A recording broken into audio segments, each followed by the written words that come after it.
WBAI brings you news on the march. Washington, Dateline. The world today mourns the untimely passing of yet another great American patriot, J. Edgar Hoover, beloved longtime head of the Federal Bureau of Investigation, symbol of courage, patriotism, and dedication to his country, passed away of his Washington home today in natural causes. No other seat in the figures of power in Washington enjoyed even close to the measure of independence he maintained from a whole succession of attorneys general and president, laughing in the face of the fact that for more than 4 decades he was their subordinate.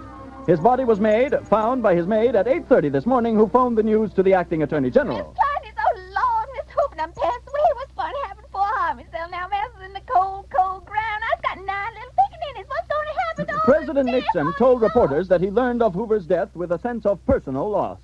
It can truly be said of him that he was a legend in his own lifetime.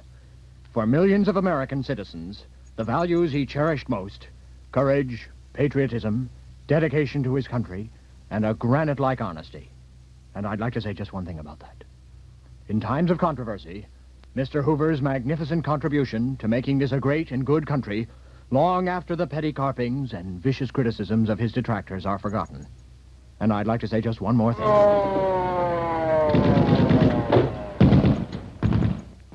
Hoover was born in Washington on New Year's Day, 1895. Congratulations, Mr. Hoover. You're a father. What is it, midwife? Mrs. Hoover has just given birth to a perfectly healthy, beautifully formed 6-pound, 7-ounce rock.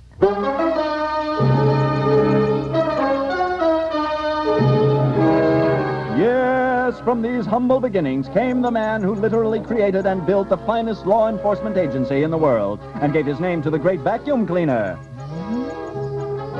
Young J. Edgar attended George Washington University, where in 1916 he earned a Bachelor of Law degree, and where already his dogged instincts for sniffing out wrongdoers were beginning to blossom. Edgar, me dear boy, you mustn't be afraid to tell me all about it. Have you yielded to the carnal urgings of your mortal flesh? Well, Father Flotsky, You mustn't be ashamed, boy. The ways of temptation are manifold, and prayers are only recourse. Well, Father Finnegan, Come, boy, get down on your knees before me and call out to God to be forgiven for your sins, so that shame may no longer trouble your ardent heart. Well, Father Fitzgerald, Come closer to me now, boy, and feel the presence of God rising and surging between us. Do you feel it now, boy? Do you feel it? Well, Father Flaherty, Don't be ashamed, dear boy. Spirit and flesh is one. Feel the spirit. Feel the flesh. Open your heart and receive the spirit. Open your mouth and receive the flesh. Okay, boys.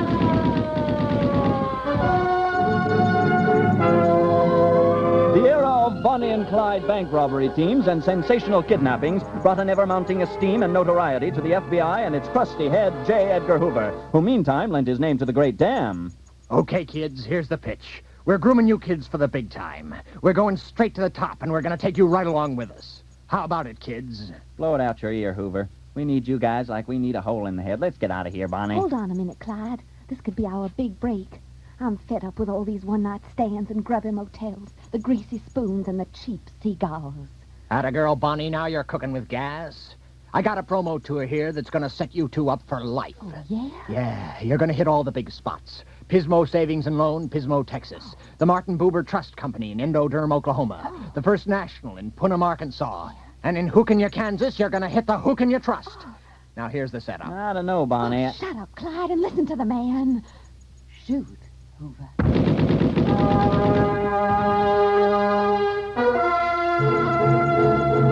His career in recent years attracted sporadic criticism from all shades of the political spectrum.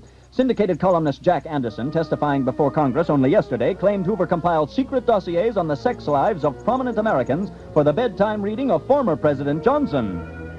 Okay, Marcel, let's get started here. How are we going to jazz this one up, J. Edgar? Well, read it out loud. Okay, Junior Senator Musgrave, Democrat, Rhode Island, and his 51-year-old secretary, Agnes Frobisher, were observed departing Horn and Hard Arts Cafeteria with a brown paper bag of medium size.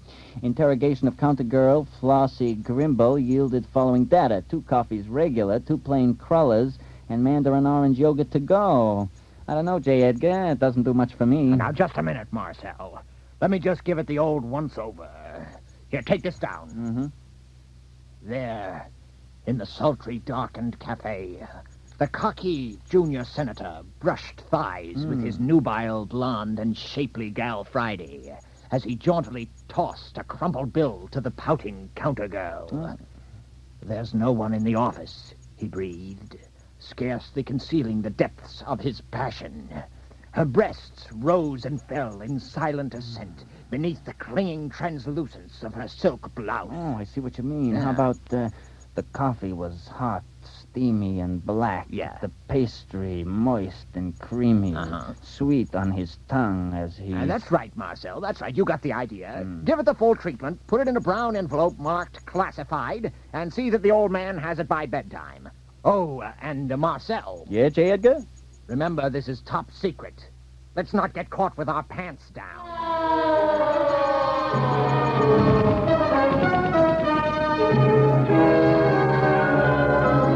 Yes, extremists of all stripes in our society ceaselessly attempt to discredit the rule of law as being biased and oppressive. But standing firmly in their path has been one solitary, stalwart, crusty individual, J. Edgar Hoover. Nowhere in the pages of history can be found a greater champion of justice. And who, disguised as Clark Kent, mild-mannered reporter for a great metropolitan newspaper, fights a never-ending battle for truth, justice, and the American way.